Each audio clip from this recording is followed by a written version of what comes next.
ఈ మొదటి రోజు మీరు అనుకున్న కలలుగనైన రాజ్యం ఈ భూమి మీద స్థాపించడానికి ఎంతమంది ప్రాణత్యాగం అవసరమైందో మీకు తెలుస్తుంది. భక్తి అనేది, మీ రాజ్య స్థాపనలో మా పాత్ర అనేది, రెండిటి మధ్య మీ ఆలోచన అనేది ఎలా ఉందో మేము నేర్చుకోవడానికి సహాయాన్ని అనుగ్రహించండి. ఈ మొదటి రోజు సందేశంలో మా ఆత్మలకు కావలసిన మాటలు మా యందు మీరే ఉండి మాట్లాడతారని ఎదురు చూస్తున్నాం తండ్రి. వచ్చిన మమ్మల్ని అందరినీ జ్ఞాపకం చేసుకోండి. మమ్మల్ని మేము ఉప్పొంగు చేసుకునే మాటలు కాకుండా మీ రాజ్యాన్ని స్థిరపరిచి అనేక మందిని అందులోకి చేర్చడానికి, మీ రాజ్య వ్యాప్తికి కావలసిన విలువైన సంగతులు మేము నేర్చుకోవడానికి మాకు సహాయాన్ని అనుగ్రహించండి తండ్రి. చెబుతున్న నాకును వింటున్న మీ పిల్లలకి మీ ఆత్మ సహాయాన్ని అనుగ్రహిస్తారని ఆశిస్తూ మీ కుమారుడు మా రక్షకుడైన క్రీస్తు నామాన్ని ప్రార్థన సమర్పిస్తున్నాము తండ్రి. ఆమేన్. దేవుని బిడ్డలైన మీ అందరికీ క్రీస్తు నామమున శుభాభివందనములు. ఈ మొదటి రోజు సందేశం మొదటి వర్తమానంలో దేవుడిచ్చిన ఈ సమయాన్ని బట్టి కొన్ని విలువైన సంగతులు మనం నేర్చుకోవడానికి ముందుకు ప్రయత్నం చేద్దాం. విన్న ఈ కొద్ది మాటలు మీ మనసుల్లో దేవుని కొరకు ఎలాంటి నిర్ణయాన్ని తీసుకోవాలో మీ మనసును స్థిరపరచుకుని దేవునికి అనుకూలంగా మలుచుకోవడానికి ప్రయత్నం చేస్తారని ఆ దేవుని ముంగిట మాట్లాడడానికి ప్రయత్నం చేస్తున్నాను. రాజ్య స్థాపన కొరకు రక్త తర్పణ, రెండు పదాలలో ఒకటి చరిత్రతో ముడిపడినది, రెండు త్యాగానికి సంబంధించినది. రాజ్యం అంటే భూభాగానికి సంబంధించినది కాదు. రాజ్యం అంటే ప్రజాజనానికి సంబంధించినది కాదు. దేవుని యొక్క పరలోకపు ప్రభుత్వానికి సంబంధించిన పదవి. ఈ సోవిశాల భూభాగంపై అగ్రరాజ్యమైన అమెరికా రాజ్యాంగానికి సంబంధించినది కాదు. యూకే, యునైటెడ్ కింగ్డమ్, దానికి సంబంధించినది కాదు. దేవుని రాజ్యం ఇదిగో మన మధ్యే ఉంది. ఆ రాజ్య స్థాపన కొరకు ఎందరో త్యాగమూర్తులు వారి రక్తాన్ని ఒలికించారు. భక్తి అనేది ఈరోజు ఫ్యాషన్ అయిపోయింది. భక్తి అనేది ఈరోజు సెలబ్రిటీ లైఫ్ అయిపోయింది. భక్తి అనేది త్యాగానికి సంబంధించినది. ఆ పరిధి, ఆ స్కేల్ ఎవరికైతే అర్థం కాలేదో నువ్వు చేసే పనంతా ఒక రోజుకి నష్టమైపోతుందన్న సంగతి మర్చిపోకు. భక్తి అనేది మనల్ని మనం సమాజానికి కనుపరుచుకునేది కాదు. భక్తి అనేది దేవుని కొరకు మనల్ని మనం ఆవిరి చేసుకునేది. దేవుడు సమాజంలో ఒక క్రైస్తవుడు ఎలా ఉండాలని ఇష్టపడ్డాడో తెలుసా? వెలుగుతూ ఆరిపోయే కొవ్వొత్తులా ఉండాలనుకుంటాడు. కానీ ఈ నవతరం క్రైస్తవులుగా మనం ఎలా ఉండాలనుకుంటామంటే ఈది లైటుల్లా నిరంతరం వెలగాలనుకుంటున్నాం. నిత్యం వెలిగే విద్యుత్ దీపాలు కాదు దేవునికి కావలసినది. తనను తాను ఆవిరి చేసుకుంటూ సమాజాన్ని వెలిగిస్తూ ఆయన రాజ్యాన్ని స్థిరపరిచే ఒక నమ్మకమైన సేవకులు ఆయనకు కావాలి. రాజ్యాన్ని స్థాపించడానికి, రాజ్యాన్ని దేవుని ఊహల్లో నిలబెట్టడానికి, రాజ్య స్థాపన కొరకు అనేకుల నీతిమంతుల రక్తం, త్యాగం ఈ సమాజంలో ఒలికింపబడింది. మీకు ఒక బెస్ట్ ఎగ్జాంపుల్ చెప్తాను. పాత నిబంధన కాలం నుండి ఈ క్రొత్త నిబంధన కాలం వరకు, శిక్షాకాలం నుండి ఈ కృపాకాలం వరకు దేవుని రాజ్య స్థాపన కొరకు ఎంతమందో త్యాగాలు అవసరమైంది. చీకటి ఖండాన్ని వెలిగించిన, ఆఫ్రికా ఖండాన్ని వెలిగించడానికి ఒక డాక్టర్ తన జీవితాన్ని అంకితం చేశాడు. బాగా వినాలి. అసలు సేవ అంటే ఏంటో మనకు తెలియాలంటే మనకన్నా గొప్పగా సేవ చేసిన వారు ఎలా ఉన్నారో మనకు తెలియాలి. మన విచిత్రం ఏంటంటే మనం చేసిందే గొప్ప అనుకుంటాం. మనకన్నా గొప్పగా సేవ చేసిన వారు చాలామంది ఉన్నారు. యునైటెడ్ కింగ్డమ్లో పుట్టిన ఒక డాక్టర్, ఒక తండ్రికి 7 సంతానం, అందులో రెండోవాడు 18వ శతాబ్దానికి చెందిన ఈయన చీకటి ఖండమైన ఆఫ్రికా ఖండానికి దేవుని రాజ్య స్థాపన కొరకు బయలుదేరిన ఆయన అప్పటికే అనామకులు బ్రతుకుతున్న ప్రాంతం అది. ఎప్పటికీ అనారికమైన జాతులు, సమాజంతో కమ్యూనికేషన్ లేని జాతులు ఎప్పటికీ ఆఫ్రికా ఖండంలో మనకు కనబడతాయి. సూర్యునికి దగ్గరగా ఉండి తమ ముఖాలు చూస్తేనే వారి కష్టకాలపు జీవితం ఎలా ఉందో మనకి కొట్టొచ్చినట్టుగా కనబడుతుంది. అలాంటి అనారోగ్యులైన మనుషుల మధ్యకి సేవ చేయడానికి ఒక సేవకుడు, ఒక డాక్టర్ బయలుదేరడం. వెళుతూ ఉన్నప్పుడే వారిని మచ్చగా చేసుకుని దేవుని రాజ్యాన్ని స్థిరపరచడానికి మొట్టమొదటిగా సామాజిక దృక్కోణంలో బయలుదేరడం. కావలసిన వస్తువులు, నిత్యావసరాలు పంచిపెట్టేవాడు. ఆ తర్వాత తన ప్రయాణం చేస్తూ ఇంకా దీవుల గుండా ప్రయాణం చేస్తున్నప్పుడు ఒక దీవు మధ్యకి వెళ్ళేసరికి ఒక విషవాయువుతో కూడిన ఒక ముళ్ళు తన ఎడమ కన్ను గుచ్చుకుపోయింది. అంతే, అప్పటికే డాక్టర్ గనక ఉన్న అందుబాటులో ఉన్న వైద్యాన్ని ఎంచుకున్నాడు. కానీ లాభం లేకుండా పోయింది, ఎడం కన్ను పోయింది. ఆ తర్వాత మరలా ప్రయాణం చేస్తూ ముందుకు పోయాడు. ప్రయాణం చేస్తూ వెళుతున్నప్పుడు 18వ శతాబ్దం అంటే అప్పటికే ఆఫ్రికా క్రూరమైన మృగాలతో నిండిపోయిన ప్రాంతం అది. దట్టమైన అడవులు, బలమైన సింహాలు ఎప్పటికీ బ్రతుకున్నాయంటే ఆ ఖండంలోనే ఉన్నాయి. అలాంటి ప్రాంతంలో ప్రయాణం చేసుకుంటూ వెళ్ళిపోతున్నప్పుడు ఒక చిరుత పులి తన ఎడమ జబ్బ మీద పంజాతో కొట్టేసరికి మాంసపు గూడుతో సహా ఊడిపోయింది. ఎడమ చేతిని కూడా కోల్పోయాడంటే. మరలా ప్రయాణం చేసుకుంటూ ఇంకా ముందుకు పోతున్నాడు. ప్రయాణం చేసుకుంటూ ముందుకు పోతుండేసరికి ఆఫ్రికాలో విషసర్పమైన ఒక భయంకరమైన పాము తన ఎడమ కాలు మీద కాటేసింది. అక్కడికక్కడికి ఆ కాలుకి పెరాలసిస్ వచ్చి అది కూడా పోయింది. ఏవయ్యా నీకు ఎందుకయ్యా ఇన్ని బాధలు అని తన భార్య అక్కడి నుండి ఉత్తరం రాసేసరికి హుటాహుటిన భార్య బయలుదేరి మరలా తను చూసుకునేసరికి గుర్తుపట్టలేకపోయిందండి. ఒక డాక్టర్ ఎలా అయిపోయాడేంటి, ఎందుకండి మీకు ఇన్ని బాధలు, వచ్చేయండి మన దేశానికి అన్నప్పుడు ఆయన చెప్పిన మాట ఏంటో తెలుసా? బ్రతికినా చచ్చినా దేవుని కొరకు చచ్చిపోతాను అన్నట్టు.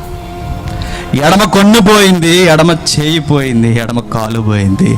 చివరికి సేవ చేస్తూ ఆఫ్రికా ఖండాన్ని ఒక మహా వెలుగుతో, ఒక నూతన సంస్కృతితో నింపేశాడు. ఒకరోజు మోకరించి ప్రార్థన చేసుకుంటున్నప్పుడు ఆ గుడిసె అగ్ని చేత ఆహుతైపోయింది. చుట్టూ ఉన్న ప్రజలందరూ ఆర్పాలనుకున్నారు. ఆ అగ్నిలోనే ఆవిరైపోయాడు. దేవుని కొరకు సజీవ దహనం అయిపోయాడు.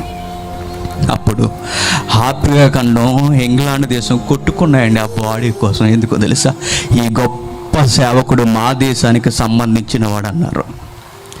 ఈ గొప్ప సేవకుడి యొక్క దేహం మా దేశంలో ఉండాలని ఇంగ్లాండ్ దేశపు ప్రభుత్వం ఆఫ్రికా ఖండానికి బయలుదేరింది.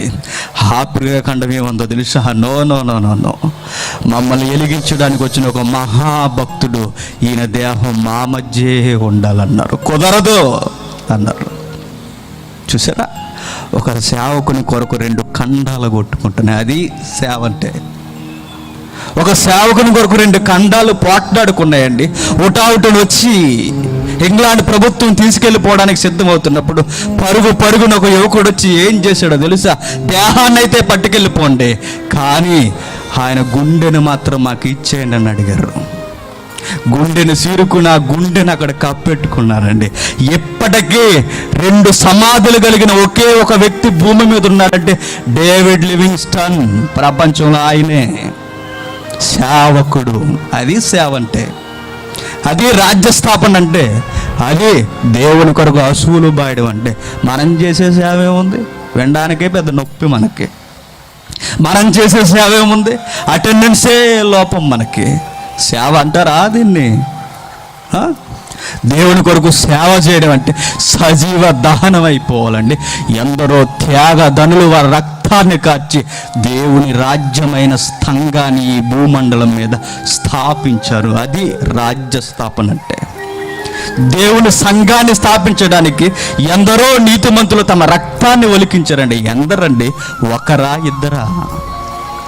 ఎక్కడో దేవుని వాక్యాన్ని విన్నారు, ఎక్కడో మధ్య ప్రాంతంలో ఉన్నారు, అనుమానంతో సైంటిఫిక్ విట్నెస్లు కావాలని కోరుకున్న శిష్యుల్లో ఒక శిష్యుడు తోమా.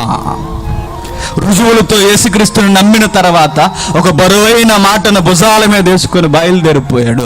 ఇదిగో తోమా, మీ అందరికీ చెబుతున్నాను, మీరు సర్వలోకానికి వెళ్ళి సర్వ సృష్టికి సువార్త ప్రకటన చేయండి. ఇది రాజ్య స్థాపన కోసం జరగాల్సినది చిత్తం ప్రభువా.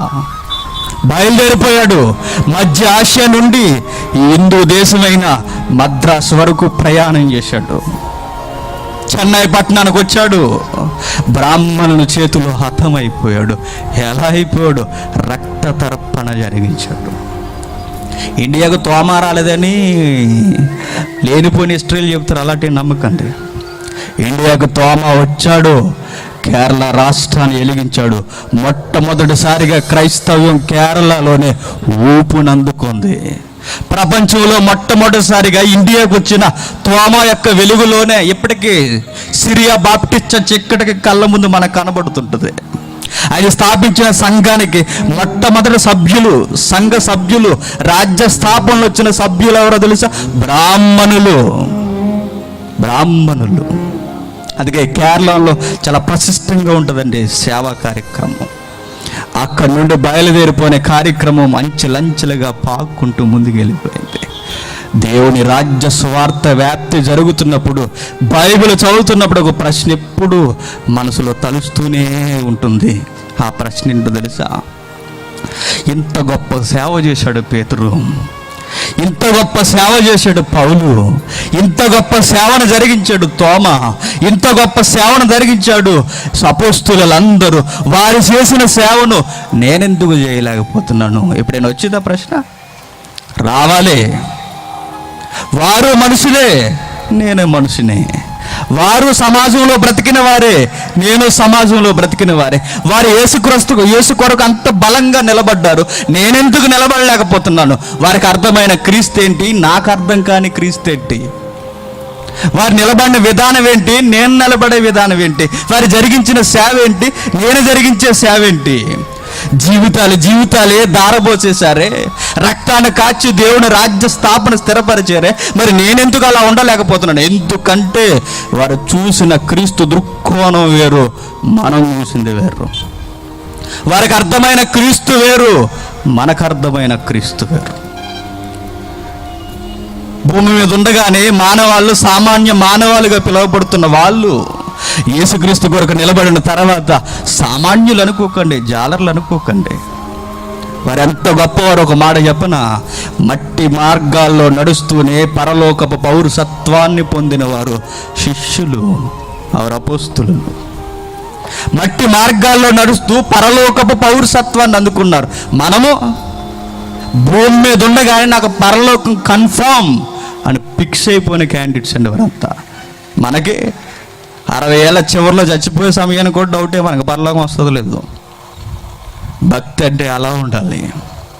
పరలోకపు పౌరసత్వాన్ని భూమి మీద బ్రతుకుతున్నప్పుడే పరలోకపు వాసనలు పీల్చారు. ఇక్కడ పులకించిపోయారు భక్తిలో. చావుకు ముందుకు వెళ్ళిపోయేవారు. ఏ బెటాలియన్ అలా చేయదు. ఇండియన్ ఆర్మీ కానీ, అమెరికా ఆర్మీ కానీ, ఇంగ్లాండ్ ఆర్మీ కానీ, ఇజ్రాయెల్ ఫోర్స్ కానీ, ఏదైనా ఒక బాడీ పడిందంటే మిగిలిన వారు వెనకడుగేస్తారు. ఒక్క క్రైస్తవం మాత్రమే చచ్చే కొలిది ముందుకు పోతూ ఉంటుంది. ఎక్కడిది ధైర్యం వీళ్ళకి? క్రీస్తులోనిది. ఏం జరిగింది? రాజ్య స్థాపన కొరకు రక్తాన్ని స్థారబోచేస్తారు. ఎందుకు? ఏదో వారికి అర్థమైంది. క్రీస్తు రాజ్యం అంటే ఏదో అనుకోకండి. దానికి ఒక ప్రధాని, దానికి ఒక భటులు, దానికి ఒక సైన్యం, అది అనుకోకండి. రాజ్యం అంటే నువ్వు నేను సోదరా. సంఘాన్ని నిలబెట్టడానికి జీవితాలే అర్పించేశారు. ఏమర్థమైంది వారికి? చూద్దాం ఒకసారి బైబిల్లోకి వెళ్ళి. అపోస్తుల కార్యానికి ముందు యోహాను సువార్త యోహాను సువార్త మొదటి అధ్యాయం 14వ వచనం. యోహాను సువార్త మొదటి అధ్యాయం 14వ వచనం. ఆ వాక్యము శరీరధారి అయి కృపా సత్య సంపూర్ణుడిగా మన మధ్య నివసించెను. తండ్రి వలన కలిగిన అద్వితీయ కుమారుని మహిమ వలె మనము ఆయన మహిమను కనుగొంటిమి. బైబిల్ చదివి అలవాటు ఉంటే క్వశ్చన్ వేస్తాను నేను. అంతరిక్షం ఆయన మహిమను వివరించుచున్నది.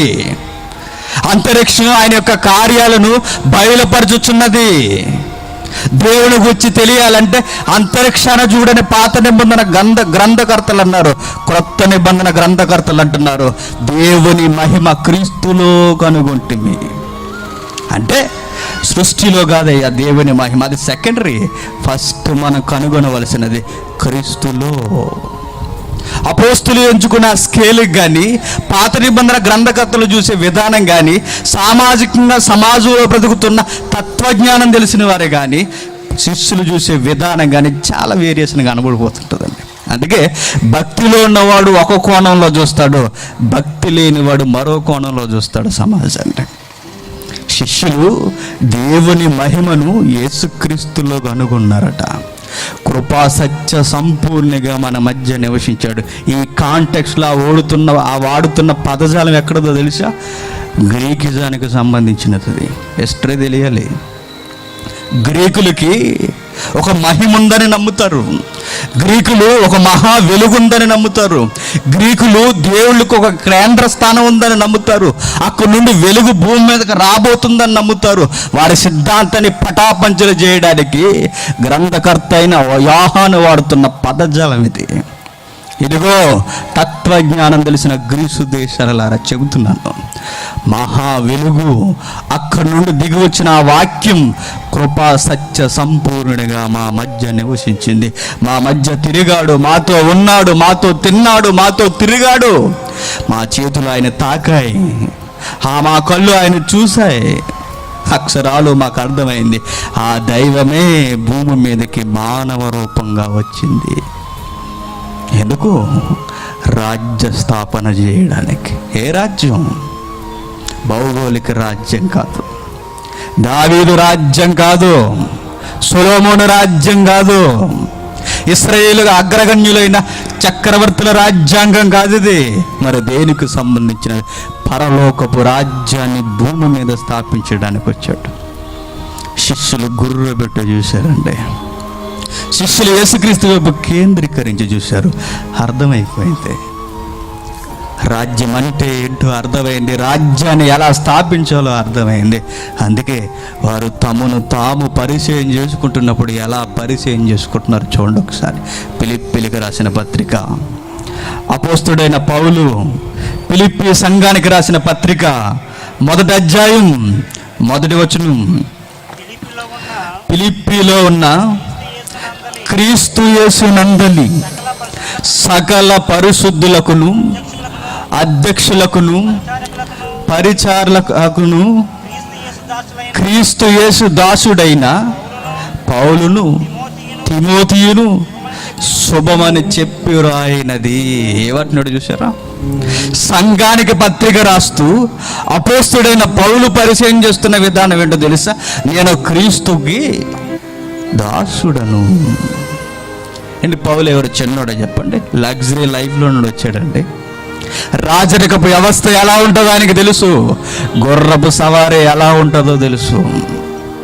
భుజబలం కలిగి మంచి వయసులున్న దిట్టైన యువకుడు, అలాంటి వాడు ఒక ధైర్యశాలి, ఒక బలమైన వయసులో కలిగిన ఒక నిండు యవనస్తుడు క్రీస్తు కొరకు ఏమని పరిచయం చేసుకుంటున్నాడో తెలుసా? నేను క్రీస్తుకి దాసుడను. దాస్ అన్న పదానికి మరొక పదం ఉంది, బానిసను. ఇదే లెటర్ ఫిలిప్పీ సంఘానికి మనం రాయమన్నారు అనుకోండి, ఎలా రాస్తాం చెప్పండి? దేశ విదేశాల్లో బలంగా వాడబడుతున్న పి జేమ్స్ అని రాస్తాం. బలమైన సంఘాన్ని కట్టిన జేమ్స్ అని రాస్తాం. మన ఇంట్రడక్షన్ ఒకలా ఉంటుందండి. మనకంతా పోయేకాలం ఇంట్రడక్షన్ కదా. భక్తులు అలా చేయలేదు. వారు ఎంత ఎత్తుకెదిగినా ఒదిగే ఉన్నారు. ఏమర్థమైంది అసలు వారికి? ఏదో యేసులో అర్థమైంది వారికి. ఆ బలమైన రాజ్యంలో బలమైన పాత్రను పోషిస్తున్నారు. బలమైన రాజ్యంలో మూల స్తంభాలుగా ఉన్నారు. ఏ గొప్పగా పరిచయం చేసుకుంటే తప్పేంటి? చేసుకోరంటే మేము క్రీస్తుకు బానిసలు అని చెప్తారు. బానిసవా? బానిస అన్న పదం మొదటి శతాబ్దపు కొలమానం మీదకి వెళ్ళిపోతే ఎలా ఉంటుందో తెలుసా? బానిస అన్న పదం అవమానానికి చిహ్నం. బానిసని ఎవరిని గుర్తిస్తారో తెలుసా? బానిస అంటే దొంగన్న బానిసలు అనేవారు, బానిసలంటే వ్యభిచారిని బానిసలు అనేవారు, బానిసలంటే పౌరసత్వం లేని వారిని బానిసలు అనేవారు. ధర్మశాస్త్రం ప్రకారం ఆజ్ఞ ఉల్లంఘన చేసి సమాజానికి దూరంగా దాక్కుని పురముల్లో ఉన్న వారిని బానిసలుగా పెట్టుకునేవారు. అలాంటి అవమానకర దినాలలో తమ్మును తాము క్రీస్తుకు బానిసలుగా ఎలా పరిచయం చేసుకుంటున్నారు అంటే ఏదో అర్థమైందండి శిష్యులకి. అందుకే వారికి అర్థమైంది, మనకు అర్థం కావట్లేదు కనుక భక్తిలో ఎదగలేకపోతున్నాం. మనం ఎలా ఎదగాలనుకుంటాం అంటే భౌగోళికంగా ఎదగాలనుకుంటాం. దేవుళ్ళో ఎదిగేది భక్తిలో ఎదగాలి. ఒకరోజు దేవుని కొరకు వీర మరణం పొందాలి. మీరు రాజ్య స్థాపన కొరకు భక్తులు కాచిన రక్త తర్పణ మీద చదువుతుంటే నీకు మనసు అనేది ఉంటే నీ గదిలోనే ఏడ్చేస్తావు నువ్వు బైబిల్ చదువుతున్నప్పుడు. ఒకరోజు ఏ రోజు పిలుచుకొచ్చాడు, చూశాడు, వీడెవడు? యోహానుకు బ్రదర్ అట. ఏం చేస్తున్నావు? క్రీస్తు రాజ్య స్థాపన కొరకు పాటుపడడానికి ప్రయత్నం చేస్తున్నావు. తల నరికేండి అన్నాడు. అంతే. అందరూ చూస్తుండగానే, అపోస్తులందరూ ఉండగానే, సంఘం చూస్తుండగానే నడి సమాజంలో దేవాలయపు ముంగిట యాకోబు తలను నరికేశారండి. ఆ సీన్లో మనం ఉంటే ఏం సేవ అండి? ఇదేం సేవ అండి? ఎందుకు వచ్చిన సేవని అక్కడే బైబిల్ వెళ్ళేస్తాం మనం. దేవుని కొరకు ఎవడైనా ముందుకు పరిగెడుతున్నవాడిని అక్కడ నరికేశారు అనుకోండి, ఆ తర్వాత అడిగేసేది ఎవడు? ఎవడే లేడు. ముందుకెళ్తున్న ప్రతి ఒక్కడు ఆహుతి అయిపోతున్నప్పుడు ఆ తర్వాత నేనున్నాను తండ్రి అని బయలుదేరేది ఎవరు? చాలా కష్టం. సౌఖ్యంగా ఉంటే ముందుకు అందరం వెళతాం. గొడవలతో చావు కళ్ళ ముందు మన ముందు నిలబడినప్పుడు ముందుకు అడుగు పడదు సుమా. కానీ అపోస్తులు యాకోబుని చంపేసిన పేతురు ముంగిట నిలబడ్డాడు. పేతురుని చెరసాలలో వేసిన యోహాను సిద్ధంగా ఉన్నాడు. యోహాన్ని పద్మాసు దీపంలో పడేసిన ఆది సంఘపు అపోస్తుల నీడలో బ్రతుకుతున్న యువకులందరూ మరలా క్రైస్తవం కొరకు సిద్ధంగా ఉన్నారు. ఎంతగా క్రైస్తవ్యాన్ని ఆకాశం అంత ఎత్తుకు తీసుకెళ్లారంటే రోమా ప్రభుత్వాన్నే రోమన్ క్యాథలిక్ చేశారు. అదే క్రైస్తవ్యం అంటే. చరిత్రను మార్చేశారు క్రైస్తవులు. సింహాసనాల మీద ఉన్న రాజులు మారిపోయారు, సింహాసనాల మీద ఉన్న రాణిలు మారిపోయారు, సింహాసనాల మీద ఉన్న అధికారులందరూ మారిపోయారు. కిందకు చూసుకుంటూ వచ్చేసరికి అర్థమైపోయింది రాజ్యంలో అందరూ సమసమానులు అని. చూసారు? అదండి రాజ్యం అంటే. రాజ్యంలో హెచ్చుతగ్గులు ఉండకూడదు. రాజ్యంలో సింహాసనం మీద ఉన్నవాడు కింద ఉన్నవాడు ఒకేలా ఉండాలి. అంతేగాడు పౌలు, నేను క్రీస్తుకి దాసుడను. కొన్ని పౌలు గారు ఎలా అన్నారు? ఒక పెద్ద ఆయన అడుగుదాం. యాకోబు గారు 1వ అధ్యాయం ముగించుకుందాం. 1వ అధ్యాయం 1వ వచనం. యాకోబు రాసిన పత్రిక 1వ అధ్యాయం 1వ వచనం. క్రైస్తవులను బలంగా స్థిరపరచడానికి రాయబడుతున్న పత్రిక ఇది. దేవుని యొక్కయు ప్రభు అయిన యేసుక్రీస్తు యొక్కయు దాసుడైన యాకోబు అన్య దేశముల యందు చెదిరియున్న 12 గోత్రముల వారికి శుభమని చెప్పి రాయినది ఏమనగా, ఇది ఇశ్రాయేలుకు రాస్తున్న పత్రిక కాదు, ఇశ్రాయేలీయుల నుండి క్రైస్తవులైన వారికి రాస్తున్న పత్రిక. 12 గోత్రాల నుండి మత ప్రవిష్టులుగా పిలువబడుతున్న వారికి రాస్తున్న పత్రిక. అంటున్నాడు, ఇశ్రాయేలు గోత్రములో నేను ఎవరినో తెలుసా? మనం నమ్ముతున్న ఏ ప్రభువునైతే నమ్ముతున్నామో, ఏ ప్రభువు కొరకైతే మీరు నిరీక్షణ కలిగి ఉన్నారో, ఏ మెస్సే కొరకు ఇశ్రాయేలు గోత్రాలన్నీ ఎదురు చూస్తున్నాయో, ఏ మెస్సే కొరకు ధర్మశాస్త్రం అంతా గొంతెత్తరిసిందో, ఏ మెస్సే కొరకు నీతిమంతులందరూ చనిపోయారో, ఆ మెస్సే పుట్టిన గర్భాన్ని నేను పుట్టాను అనలేదు. అర్థమైందా? ఆ మెస్సీయ పుట్టిన గర్భాన్ని నేను కూడా పుట్టాను అనలేదు. యేసుకు తమ్ముడు అండి యాకోబు అంటే. నేను యేసుకు తమ్ముడిని. నన్ను ఎవరు అనుకుంటున్నారు? నన్ను ఒక స్థాయిలో పెట్టాలని ఎప్పుడు అడగలేదు. ఆయన కూడా అంటున్నాడు, నేను క్రీస్తుకి దాసుడను. ఏంటంటే వాళ్ళ ఇంట్రొడక్షన్ అలా ఉంది. వారి యొక్క విధి విధానం ఎలా ఉందో చూడండి. రాజ్యం కొరకు పౌలు చాలా దిగిపోయి మాట్లాడుతున్నాడు. ఇప్పుడు తక్కువవారా? ఏమీ కాదే. పరలోకపు పౌరసత్వాన్ని సాధించిన వారు, సంఘానికి మూల స్తంభాలుగా ఉన్నవారు, సంఘాన్ని భుజాల మీద మోస్తున్నవారు, ప్రాణాలు అర్పించడానికి ముందుకు అడుగులేస్తున్న వీర సైనికులు దాసులని పరిచయం చేసుకుంటున్నారండి. నేను యేసుకు తమ్ముడిని అనుకుంటే ఏమన్నా తప్పేమైనా ఉందా చెప్పండి? లేదే. ఆయన నేను దాసుని అంటున్నాడు. యోధ అలానే అంటాడు.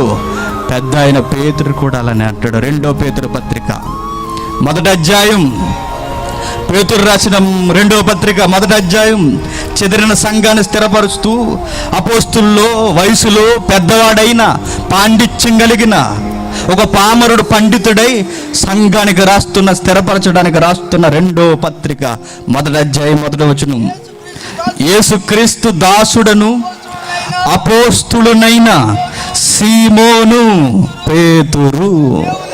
చూసారా?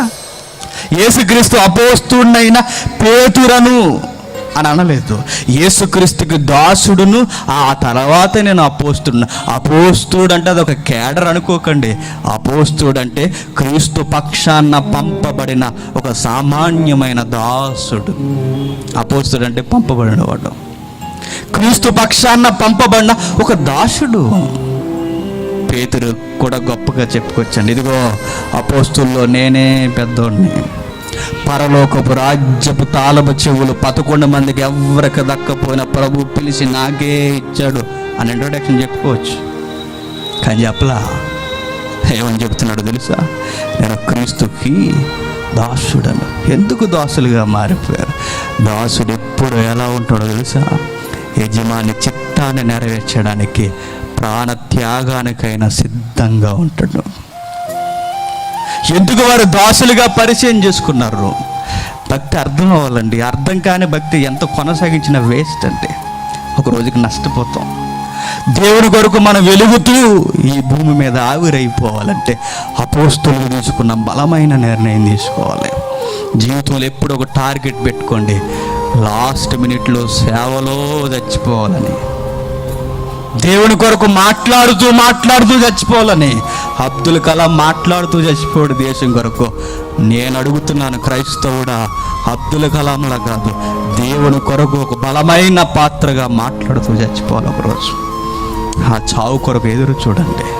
ఎవడైనా నేను చంపడానికి సిద్ధంగా ఉంటే పరలోకం పిలుపు రెడీగా ఉందని ధైర్యంగా ఉండండి.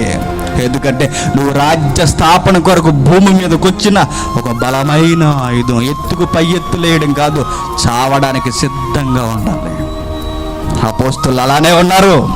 సామాన్యులైన మనుషులు దేవుని కొరకు సాహస కార్యాలు చేయడానికి ముందుకు పోయారు. ఏం అర్థమైంది వారికి? మనకేం అర్థం అవ్వలేదు. నాకు తెలియాలన్న మన్కు పొట్టు మనకు ఉండాలి.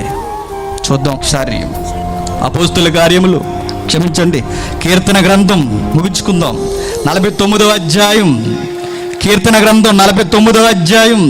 అపోస్తులకు అర్థమైనది మనకు అర్థం కానిది, యావత్ చరిత్ర ముడిపడినది, రాజ్య స్థాపన జరగడానికి కారకుడైన యేసు రాక ఈ భూమి మీదకి ఎంత బలంగా జరగాల్సి వచ్చినది ఒక బెటాలియన్ రాస్తున్న సాంగ్ ఇది.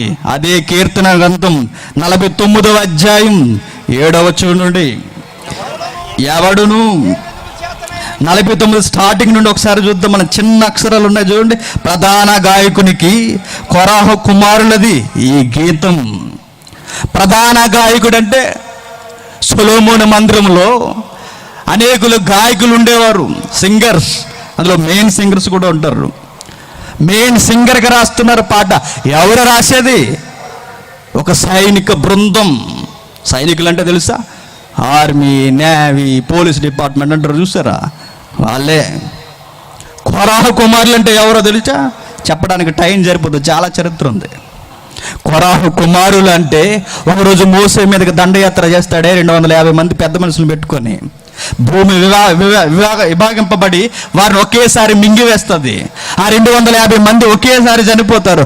అయితే భార్య పిల్లలు మాత్రం బ్రతుకుంటారు. ఎందుకంటే వాడి కుయుక్తితో భార్య పిల్లలు మాత్రం చేతులు కలపరు. నాయకుడి మీద తిరగబడిన తర్వాత భూమి యొక్క నేల విడిపోయిన తర్వాత 250 మంది ఒకేసారి భూమి గర్భంలోనికి జారిపోతారు. అయితే కుమారులు మాత్రం బ్రతికే ఉంటారు. కుమారులు బ్రతికిన తర్వాత అది కొరాహు సంతానం అవుతుంది.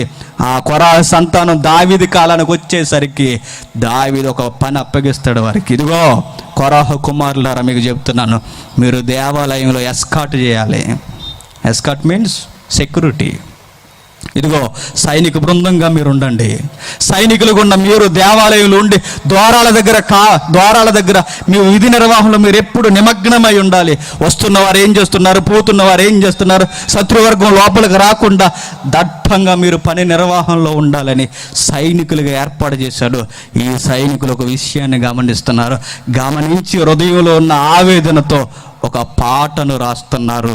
ఆ పాటే ఈ 49వ కీర్తన. దీని బ్యాక్ హిస్టరీ. ఒక పాటను రాస్తూ ఆ పాటలో చాలా ఆవేదన చేస్తున్నారండి. ఎందుకు? ద్వారాల దగ్గర నిలబడిన వారు పోస్తూ ఉన్న 12 మంది ఇశ్రాయేలు గోత్రకర్తలను, 12 మంది ఇశ్రాయేలు నుండి వచ్చిన జనాంగాన్ని గమనిస్తున్నారు, ఇంక్లూడింగ్ యాజకుడితో సహా. గమనిస్తూ వాపోతూ రాస్తున్న కీర్తన ఈ 49వ కీర్తన. కిందకు చూడండి.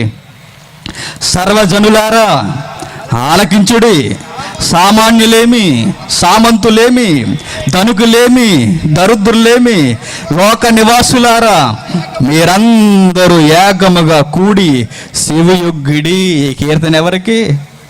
ఒక ఇశ్రాయేలుకే కాదు, సర్వజనులారా. ఇశ్రాయేలుకి మాత్రమే కాదు, సర్వజనులకు రాస్తున్నాడు. సామాన్యులకేమి, సామంతులకేమి, ధనుకులకేమి, దరిద్రులకేమి, అందరికీ రాస్తున్నాడు. ప్రపంచ మండలంపై అందరూ వినవలసిన పాట ఇదిగో ఈ హిస్టారికల్ సాంగ్. ఈ పాటలో చాలా ఆవేదన ఉంది వారికి. నువ్వు ధనవంతుడివా, విను అని చెప్తున్నాడు. సామాన్యుడివా, వినాలే. దరిద్రుడివా, నువ్వు కూడా వినాలి. ఎవరైనా ఈ పాటను వినాలి. ప్రధాన గాయకుడా వస్తూ పోతున్న వారికి ఈ పాటను వినిపించండి అని ఒక కౌంటర్ సాంగ్ రాశారంటే. కిందికి చెప్తున్నాడు చూడండి. నా నోరు విజ్ఞాన విషయములను పలుకును, నా హృదయ ధ్యానము పూర్ణ వివేకమును గూర్చినదయుండును. గూఢార్థము గల దానికి నేను సెవియొగ్గదును. సితార తీసుకొని నా మరుగు మాట బయలుపరచదును. నా కొరకు పొంచువారి దోషకృత్యములు నన్ను చుట్టుకొనినప్పుడు ఆపత్కాలంలో నేను ఎలా భయపడవలెను. నా కొరకు శత్రువులు చావు రూపంలో కళ్ళ ముందు ఉన్నప్పుడు నేను భయపడవలసినది శత్రువులకు కాదట. క్వశ్చన్ మార్క్ వేసుకున్నాడు చూడండి. నన్ను చంపేవారు నా చుట్టూ పొంచి ఉన్నా, నాకు శత్రువులు దినదినం ఎక్కువ అవుతున్నా నేను భయపడవలసినది శత్రు వర్గానికి కాదు. నేను భయపడాలా వారికి అని క్వశ్చన్ వేసుకుంటున్నాడు. మరి ఎవరికి భయపడాలి? నేను భయపడేది నా హృదయంలో ఒకటి ఉంది. ఏంటది? సమాజం అంతా భయపడవలసినది. రాజ్య స్థాపన జరగాలి అంటే, రక్త తర్పణ జరగాలి అంటే ఈ కీర్తనలో ఉన్న ఆవేదన మనకు తెలియాలి. ఈ గాయకుని యొక్క ఇంటెన్షన్ మనం పట్టుకుంటే దేవుని కొరకు ఏం చేయాలో నీకు అర్థమవుద్దు సోదరా. కింద వచ్చును. తమ ఆస్తియే ప్రాపకమని నమ్మి తమ ధన విస్తారతను బట్టి పొగుడుకుని వారికి నేనేలా భయపడవలను. మనం ఎవరికి భయపడతాం? ధనవంతులకు భయపడతాం, ఒంగొంగి దండాలు పెడతాం. పేదవాడు లోపలికి వస్తే ఏ కులం అని చూస్తాం. అది ఉన్నవాడు లోపలికి వస్తే క్యాస్టే మనకు అవసరం లేదు, రండయ్యా అని లోపల తీసుకెళ్తాం. అవునా కదా? ధనికులు, ధనవంతులు ఉన్నవారు, సమాజంలో పేరెనిక కలిగిన వారు వస్తే వారి ముందు సాష్టాంగ నమస్కారం చేయడానికనే సిద్ధంగా ఉంటాం. వారికి గజ వణుకుపోతాం. అయ్యా మీరు ఎంతంటే అంతేనయ్యా అని అంటున్నాడు కీర్తన గ్రంథకర్త. నేను ధనవంతులకు భయపడాలా, సెలబ్రిటీస్కి నేను భయపడాలా? నేను భయపడవలసినది సమాజంలో పేరెన్నిక కలిగిన వారికి భయపడాలా? అసలు నేను భయపడవలసిన ఒక విషయం ఉంది. ధనవంతులకు కాదు నేను భయపడవలసినది, తమ ఆస్తియే ప్రాపకమని నమ్మే ప్రజానికానికి కాదు నేను భయపడవలసినది, దేశ ప్రధానులకు కాదు, సమాజంలో ఉన్న పెద్ద మనుషులకు కాదు, నేను భయపడవలసిన ఒక విషయం ఉంది. ఏందయ్యా అది? కింద చెబుతున్నాడు చూడండి. ఎవడును ఏ విధము చేతనైనను తన సహోదరుణ్ణి విమోచింపలేడు. వాడు కుళ్ళు చూడక నిత్యము బ్రతికినట్లు వాడి నిమిత్తము దేవుని సన్నిధిని ప్రాయశ్చిత్తం చేయగలవాడు ఎవడును లేడు. నేను భయపడవలసిన విషయం ఇదే అంటున్నట్టు. ఎవడును ఏ విధము చేతనైనను తన సహోదరుని విమోచింపలేడు. ధనవంతుడా నన్ను విడిపించలేడు, లేనివాడా నా కొరకు ప్రాణత్యాగం చేయలేడు. అసలు ఎవడు నన్ను కుళ్ళు నుండి విడిపించలేడు. కుళ్ళు ఇక్కడున్న అర్థం నరకం, నాశనం. నేను నాశనానికి పోతున్నప్పుడు నన్ను విడిపించేవారు ఎవ్వరూ లేరు, ఎవ్వరూ లేరు. ఎందుకు ఈ పాట రాస్తున్నాడు? ఎందుకో తెలుసా? ఇశ్రాయేలీలకి బాగా ఒకటి అలవాటు అయిపోయిందండి. పాత నిబంధన అంతా చదువుతున్నప్పుడు మనకి బలులకు సంబంధించిన సందర్భాలు మనకు కనబడతాయి. జంతువుల్ని బలేస్తుంటాడు. ఎందుకు జంతువులను బలేయమన్నాడు దేవుడు? ఎప్పుడైనా ఆలోచించారా? నాన్ వెజ్ ఇష్టమన్నా దేవునికి? కాదు కదా. దేవుడికి ఎందుకు? మాంస సంబంధమైన ఆహారం. మరి ఎందుకు బలులేమని అడిగాడు? ఎందుకో తెలుసా? తన బలహీనతను దేవుడే బయటెట్టేసుకున్నాడండి. బాగా వినాలి. తన వీక్నెస్ను తనే సాక్షాత్తు పిల్లలకి చెప్పేసుకున్నాడు. అదే బలుల కార్యక్రమం. అవునా? దేవుని బలహీనతకి బలులకి సంబంధం ఉందా? ఉందే. దేవుడు ఎలాంటి వాడో తెలుసా? ఆయనకు ఒక నిఖార్సమైన శిలాశాసనం ఉంది. నేను పరిశుద్ధిని గనక మీరును పరిశుద్ధంగా ఉండండి అన్నాడు. నా సన్నిధిని ఒకడు బ్రతకాలన్నా, నాతో ఒకడు సహవాసం చేయాలన్నా, నా యందు చీకటి ఎంత మాత్రమూ లేదు. నేను పరిశుద్ధుణ్ణి, మీరును పరిశుద్ధులుగా ఉండాలి. ఇశ్రాయేలు అందరూ పరిశుద్ధత లేదు, పాపాలతో నిండిపోయారు. దేవుడికి పాపం చేసేవాడిని చంపేయాలన్నంత కోపం ఉంటుంది, మరో పక్షాన వాడిని కాపాడాలన్న ప్రేమ కూడా ఉంటుంది. ఈ రెండిటి మధ్య దేవుడు నలిగిపోయేవాడు. జాగ్రత్తగా విను.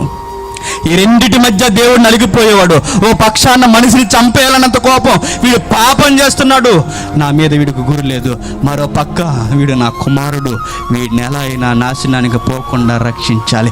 ఈ రెండిటి నడుమ యజమాని నలిగిపోతున్నప్పుడు దేవుడైన వాడు తీసుకున్న నిర్ణయం ఏంటో తెలుసా? రేయ్, మీరు బ్రతికి బట్టగట్టాలి అంటే రక్తదర్పణ జరగలరా? రా, ప్రధాన యాజకుని దగ్గరికి వెళ్ళు. నువ్వు పాపం చేసావు కదా, పాప పరిహారార్థ బలిగా ఒక జంతువును బలేస్తున్నప్పుడు దేవుడు పరలోకం నుండి భూమి మీదకి ఆ అమాయక జీవ త్యాగాన్ని చూసేవాడండి. దీని త్యాగాన్ని చూసి వాడిని ఏం చేసేవాడు తెలుసా? రాయ్, దాని త్యాగాన్ని చూసి నేను క్షమించాను పో అనేవాడు. ఆవరణం నుండి రక్తాన్ని ఒలికించిపోయేవాడు. వీడి మీద ఉన్న కోపం అంతా జీవ త్యాగాన్ని చూసేసరికి దేవుడు కూల్ అయిపోయేవాడండి. అది బలులు అనుకున్న దేవుని ఉద్దేశం. బలులు ఎందుకు ఇమ్మన్నాడు అంటే దాని అర్థం ఏంటో తెలుసా? నువ్వు నేను బ్రతకడానికే. రక్తం ఎందుకు కారిందో తెలుసా? నన్ను స్థిరపరచడానికే. కానీ ఇశ్రాయేలుకి అవకాశాలు బాగా ఎక్కువైపోయాయి. పాపం చేసినప్పుడల్లా జంతువుని దేవుడు బలేయుడు, పాపం చేసినప్పుడల్లా జంతువుని దేవుడు బలేయుడు. జంతువులు చేస్తున్నాయి, కానీ మనిషి మనసు మాత్రం మారలేదు. తట్టుకోలేకపోయాడండి దేవుడు వరకు. ఎందుకండి అక్కడ ఉన్న సైనికులే తట్టుకోలేకపోయారు. ఎన్నాళ్ళుదే జంతువులు చచ్చిపోతున్నాయి, మనిషి మనసులో మాత్రం మార్పు లేదు. ఇదిగో మా అందరి పక్షాన రక్షిస్తాడని ఒక నిలబెట్టుకుని ప్రధాన యాజకుని చేసుకున్నాం. ప్రధాన యాజకుడు కూడా పాపం చేస్తున్నాడు. ఇంకెవడు మమ్మల్ని రక్షించేది? వీడే ధర్మశాస్త్రాన్ని అతిక్రమిస్తున్నాడు, వీడే దేవుని యొక్క ఆజ్ఞను అతిక్రమిస్తున్నాడు, ఇంకెవడు మమ్మల్ని కాపాడేది? వాపోయారండి. అప్పుడు తెగించి రాస్తున్నారు ఒక కీర్తన. మాకు అర్థమైంది, ఎవడును ఏ విధము చేతనైనా ఏ సహోదరుణ్ణి విమోచించలేడు. మేము తీసుకున్న నిర్ణయం. ప్రధాన యాజకుడు అదే పాపం చేస్తున్నాడు, సామాన్య ప్రజలు అదే పాపం చేస్తున్నాడు. ఇంకెక్కడ మాకు విముక్తి వచ్చేది? ఏడుస్తూ ఆవేదనతో రాస్తున్న పాట అండి. ఇక ఎవడు మనం రక్షించలేడు. మనం భయపడవలసినది ప్రపంచ జనులారా నేను చెప్తున్నాను, నాశనానికి మనమంతా పోతాం. ఇప్పుడు మాట్లాడుతూ ఒకవేళ అవకాశం ఉంటే అన్న మాటను విస్తరించి మాట్లాడుతున్నాడు. చూడండి కింద వచ్చిన 9 వచ్చిన చాలా ఇంపార్టెంట్. వారి ప్రాణ విమోచన ధనము బహు గొప్పది, అది ఎన్నటికి తీరక అట్లుండవలసినదే. ఆప్షన్ పెడుతున్నాడు. ఏమన్నా తెలుసా? ఒకవేళ మనం విమోచించేవాడు ఎవ్వడూ లేడు, కనబడడం లేదు. ఒకవేళ ఉంటే ఆ రుణాన్ని మనం ఎప్పటికీ తీర్చలేమంటున్నాడు. అదేంటి? మన ప్రాణాన్ని విమోచించేవాడు ఎవ్వడూ లేడు. పిచ్చి తొక్కలక్కలు ఇదే పట్టుకుంటారండి. బైబిల్కి వ్యతిరేకంగా ఉన్న వాళ్ళు ఉంటారు కదా తొక్కలక్కలు. బైబిల్ ఇది పట్టుకు, ఇదిగో బైబిల్ ఎలా ఉంది, ఎవడనో ఏ విధము చేతను విమోచించలేడని బైబిలే చెబుతున్నప్పుడు మీ యేసు వచ్చి విమోచించాడని చెప్తారేంటి? అంటే మీ బైబిల్ 2 మాటలు చెప్తుందా అంటాడు. చూసారు, మన కంగారు అయిపోయి ఇప్పుడు నేను ఏం చేయాలి బ్రదరు అనగానే క్యాప్ పెట్టుకో అని చెప్తాడు. పెట్టుకుని అటు నుంచి అంటే కలిసిపోతారు చాలామంది. బైబిల్ ఆంతర్యం తెలియక గజిబిజవుతున్నా గజనీలు అంతా. అది కాదు ఇది ఇక్కడ ఉన్న ఇంటెన్షన్. ఆ ఇంటెన్షన్ నువ్వు పట్టుకుంటే నీకు అర్థం వద్దయ్యా. అక్కడ ఏం చెబుతున్నాడో తెలుసా? ఎవడును ఏ విధము చేతను లేడు లేడు లేడు లేడు లేడు లేడు అన్నాడు తప్పక భవిష్యత్తులో ఎవడు రాడు అనలేదు. లేడు, ఎప్పటికీ లేడు. మా తరాన్నంతా చూసుకున్నాం, ఈ భూమి మీద మా తరంలో ఎవడును లేడు. నాకు అర్థమైంది, ఈ సమకాలీన సమాజంలో మమ్మల్ని విమోచించేవాడు ఎవ్వడు లేడు అన్నాడు తప్ప భవిష్యత్తులో రాడు అనలేదు. ఒకవేళ వస్తే, అలాంటి ఆప్షన్ అనేది ఉంటే, ఆ ప్రాణ విమోచన ధనం, ఆ రుణాన్ని మేము ఎప్పటికీ తీర్చలేము అన్నారు. మీకు అర్థం కావాలంటే ఒక ఎగ్జాంపుల్ చెప్పి ముగిస్తాను. ఏంటో చెప్పనా? యాకోబు మెమేన్ అనేవాడిని చంపేశారండి ఊరేసి. ఎప్పుడో 30-40 ఏళ్ళ క్రితం, 30-40 ఏళ్ళ వయసు ఉన్నప్పుడు తీసుకెళ్ళిపోయారు. మంచి వయసులో ఉన్నప్పుడు, 30 చిల్లర వయసులో ఉన్నప్పుడు దేశానికి అన్యాయం చేశాడు. దేశద్రోహం కేసు పెట్టారు.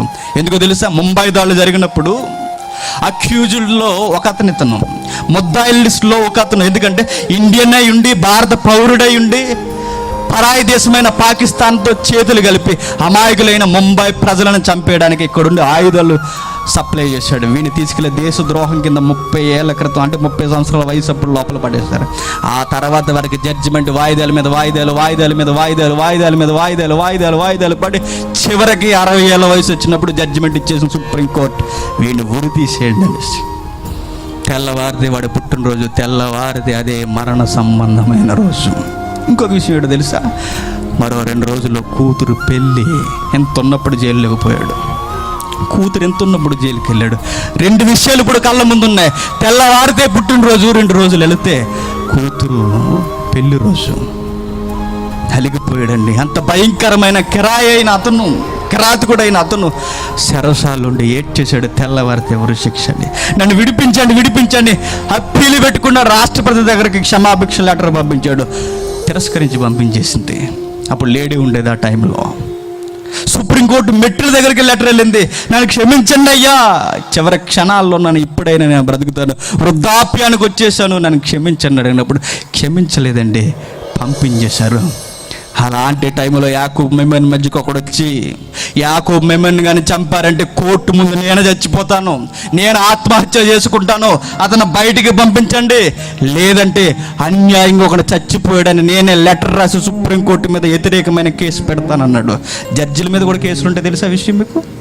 జడ్జిల మీద కూడా కేసులు పెట్టచ్చు, లాయర్ల మీద కూడా కేసులు పెట్టచ్చు, డిఫెన్స్ లాయర్ మీద కూడా కేసులు పెట్టచ్చు. అదే భయపెట్టాడు అనుకోండి, చచ్చిపోయి మీ అందరి మీద నేరస్థాపన చేసి చచ్చిపోతానంటే. అలాంటి టైంలో సుప్రీంకోర్టు ఒక బలమైన నిర్ణయం తీసుకొని వాడి స్థానంలో వీడిని ఉరేసండి, వాడిని బయటికి పంపించండి అంటే, యాకోబు మెమన్ బయటకు వచ్చిన తర్వాత చచ్చిపోయి నన్ను బ్రతుకుతాడా? మర్చిపోతాడా? మర్చిపోలేడండి.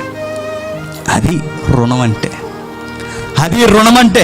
ఆ త్యాగాన్ని ఎప్పటికీ మర్చిపోలేడు. అలాంటి వాడు మన కొరకు ఒకడు చచ్చిపోయాడు. అవును, ప్రాణత్యాగం కొరకు ప్రాణాల మధ్య విలవిలలాడిపోతున్నప్పుడు ఒకడు ప్రాణత్యాగం చేసి ఆయన చనిపోయేలా ఉన్నాడండి. ఆయనకి చాలా బాధ్యతలు ఉన్నాయి, పని పాట లేని, నేను బ్రతికితే అంత, బ్రతకపోతే అంత, నా గుండె తీసి ఆయనకి పెట్టేయండి అని మన కొరకు ఒకడు చచ్చిపోయాడు అనుకోండి, మర్చిపోతావు వాడిని? మృగమైతే మర్చిపోతావు, మనిషి అన్నవాడు ఎవడు మర్చిపోవడం. నన్ను బ్రతికించడానికి ఒకడు చచ్చిపోయాడు అన్న త్యాగం గుర్తుండిపోతుందండి. ఇది ఎంత వాస్తవమో, ప్రపంచమంతా చావడానికి సిద్ధమైపోయినప్పుడు దేవుడే దీనుడిగా ఈ భూమి మీదకి వచ్చేసాడు. నిన్ను నన్ను బ్రతికించడానికి, రాజ్య స్థాపన చేయడానికి, శిక్ష పడాల్సిన మనం, నాశనానికి జోగుతున్న మనం, మనకు ఒక విమోచన ధనాన్ని ఇచ్చి చచ్చిపోయాడండి. అదేంటి చూడండి, ఒకసారి ముగించుకుందాం. మార్కు సువార్త 10వ అధ్యాయం. ఈ ఎగ్జాంపుల్స్ మీరు ఆలోచించగలిగితే మార్కు సువార్త 10వ అధ్యాయం 45వ వచనం. మార్కు సువార్త 10వ అధ్యాయం చివరి వచనం. మనుష్య కుమారుడు పరిచారం చేయించుకోవటకు రాలేదు కానీ పరిచారము చేయుటకును అనేకులకు ప్రతిగా విమోచన క్రయధనముగా తన ప్రాణము ఇచ్చుటకును వచ్చెనను. ప్రవక్తలందరూ గొంతె తరిసినది, సైనికులందరూ గొంతె తరిసినది, ఈ ప్రపంచ సహోదరులను ఎవడు విమోచించలేడని గగ్గోలు పెట్టిన దానికి సమాధానం ఏంటో తెలుసా? నీ విమోచన క్రయధనం నా రక్తం. ప్రపంచాన్ని విడిపించడానికి, రాజ్యాన్ని స్థాపించడానికి క్రీస్తు రక్తాన్ని ధారపోసేసాడంటే. నీకు విషయం చెప్పనా? పిడిగుద్దులు తినాల్సింది ఎవరో తెలుసా? నువ్వు నేను. దొంగలెవరు? నువ్వు నేను. వ్యభిచారులు ఎవరు? నువ్వు నేను. దగాకోరు మనుషులుగా బ్రతుకుతున్నది ఎవరు? నువ్వు నేను. మన మీద పడవలసిన ఉమ్ములు ఆయన ముఖం మీద ఎంచుకున్నాడు. నీకు నాకు తగలాల్సిన కొరడా దెబ్బలు ఆయన తిన్నాడు. ఆకాశానికి భూమికి మధ్యన వేలాడి ప్రాణాన్ని వదలాల్సిన శిక్షను ఆయన భుజాల మీద వేసుకుని ఆయన చచ్చిపోయాడు. నీ స్థానం నా స్థానంలో ఆయన బలైపోయాడు. ఎందుకో నిన్ను రాజ్య నివాసులుగా చేయడానికి ఆయన ప్రాణాన్ని ఇచ్చేసాడు, రక్తాన్ని దారబోసేసాడు. నింగికి నేలకి మధ్య ఆవిరైపోతూ కూడా ఏమన్నాడో తెలుసా? తండ్రి, వీరేమి చేయుచున్నారో వీరెరగడు, క్షమించండి తండ్రి. ఒకరోజు గొర్రె పాపం చేసిన ఇశ్రాయేలుని ఎలా కాపాడిందో, పాపం చేసిన ప్రపంచాన్ని కాపాడడానికి, వారిని రాజ్య నివాసులుగా చేయడానికి మన కొరకు ఈయన చచ్చిపోయాడండి. మనకు నిత్య జీవాన్ని ఇవ్వడానికి ఈ నాశనమైపోయే లోకానికి వచ్చేసాడు. మనల్ని సింహాసనం ఎక్కించడానికి ఈ మట్టి లోకానికి ఆయన వచ్చాడు. నీకు జీవ జలాలు ఇవ్వడానికి శిలువ మీద చేదు నీళ్ళు తాగాడు. నీకు నాకు జీవాహారం పెట్టడానికి ఆకలి దప్పులతో బ్రతికాడు ఈ భూమి మీద. ఎన్ని చేశాడు నీ కొరకు. ఈ రుణాన్ని నువ్వు తీర్చగలవా? తీర్చాలంటే ఒకే ఒక్కటి, నీ ప్రాణాన్ని ఆయన కొరకు ఇచ్చే రా. ఆయన కొరకు రాజ్య స్థాపన కొరకు నీ రక్తాన్ని సిందించు. నీ రుణం అయినా తీరదు. నిత్య నరకానికి పోవలసిన మనల్ని నిత్య జీవం వైపు చూడమన్నాడు. అదేనండి రాజ్యం అంటే. అలాంటి కార్యాన్ని జరిగించడానికి భూమి మీద వచ్చారు. శిష్యులకి ఇది అర్థమైపోయింది. అయ్యో, మా ప్రభువుకు మేమంతా రుణస్థులము, మా ప్రభువుకి మేమంతా రుణస్థులము. అసలు మా గూర్చి చెప్పుకోవడానికి ఏమీ లేదు. మాకు అర్థమైంది, ఆ రుణస్థుడైన యజమానికి మేము దాసులము అని చెప్పు. అందుకే పౌలు దాసుడు అన్నాడు, అందుకే పేతురు దాసుడు అన్నాడు, అందుకే యోహాను దాసుడు అన్నాడు.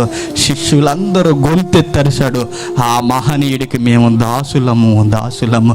ఆ రుణాన్ని మేము ఎప్పటికీ తీర్చలేము. ఇది అర్థం అవ్వలేదండి సమాజానికి. ఏమర్థమైందంటే, ముగించుకుందాం, ఏమర్థమైందంటే, రుణం ఉండిపోయేవని దేవుడికి జుట్టిస్తారండి. ఏం చేసుకోమంటుందండి? నీ సుండ్రు, నీ పేలు, నీ కొంపు, అది ఆ రుణం. దేవుడికి రుణం ఉండిపోయామండి, ముడుకులు పట్టుకెళ్తున్నామండి. గుండె చాలయా దేవుడి కొరకు, నీ బొచ్చి ఎవడికి కావాలి? దేవుడి కొరకు నువ్వు ఇవ్వాల్సినది జీవితాన్ని. అపోస్తులు అదే చేశారు, శిష్యులు అదే చేశారు, సంఘం అదే చేసింది. ఎందరో మిషనరీస్ తమ ప్రాణ త్యాగంతో ఆయా ప్రాంతాల్లో రాజ్యాన్ని స్థిరపరిచాడు. ఇంకా అనేకమైన అమూల్యమైన సంగతులు అనే నోట విందాం. మీ జీవితాన్ని స్థిరపరచుకోండి. దేవుని కొరకు బలమైన సాధనంగా చచ్చిపోవడానికి రెడీగా ఉండండి. ప్రార్థన చేసుకుందాం. పరలోకమందున మా తండ్రి, మీ రాజ్య స్థాపన కొరకు ఈ భూమి మీద ఆది నుండి ఎప్పటి వరకు, ముఖ్యంగా మీ కుమారుని యొక్క మధ్యస్థం వరకు రక్తాన్ని ఈ భూమి మీద ఒలికించి మీ రాజ్యాన్ని అలా స్థిరపరచడం ఆలోచిస్తున్నప్పుడు తండ్రి, అసలు మేము చేసే పని ఏ పాటిదని మాకు అర్థమవుతుంది తండ్రి. రక్తాన్ని ఒలికించేంతగా మీ కొరకు మేము పని చేయలేకపోతున్నాను మాకు తెలుస్తాను. మమ్మల్ని క్షమించండి. ఆ ఎత్తుకు ఎదగడానికి మమ్మల్ని తీసుకెళ్ళండి తండ్రి. సమాజంలో మమ్మల్ని మేము మరుగు చేసుకుంటూ సమాజంలో మీ యొక్క మనసును మీ మహిమను సమాజంలో చూపించడానికి, మెండైన జ్ఞానంతో ఆత్మ సహాయంతో ఈ సమాజంలో బోధించడానికి, నమ్మకమైన సేవకులుగా ఉండడానికి మమ్మల్ని కాపాడండి. తర్వాత మాట్లాడడానికి సిద్ధమవుతున్న మీ కుమారుని జ్ఞాపకం చేసుకోండి తండ్రి. మీ కుమారుని నోట మీరే ఉండి మాట్లాడతారని ఎదురు చూస్తున్నాం. కావలసిన మాటలు మాకు అందించండి. అనేక మందిని స్థిరపరచండి, సిద్ధపరచండి. మీ రాజ్య వ్యాప్తిని ఈ ప్రాంతం నుండి ఇంకా అనేక మందికి అందించడానికి, ఇదే దిక్చూసిగా నిలబడడానికి మీరే వాడుకుంటారని ఆశిస్తున్నాం. పరిసర ప్రాంతాల్లో సేవను చేస్తున్న సేవకులు జ్ఞాపకం చేసుకోండి. ఆ సేవను పరసంబంధమైన జ్ఞానంతో వారిని నింపండి. మమ్మల్ని శత్రువులుగా భావిస్తున్న వారిని క్షమించండి. వారిని ప్రేమించే మంచి మనసును మాకు అనుగ్రహిస్తారని ఆశిస్తూ మీ కుమారుడు మా రక్షకుడైన క్రీస్తు నామమున ప్రార్థన సమర్పిస్తున్నాము తండ్రి. ఆమేన్.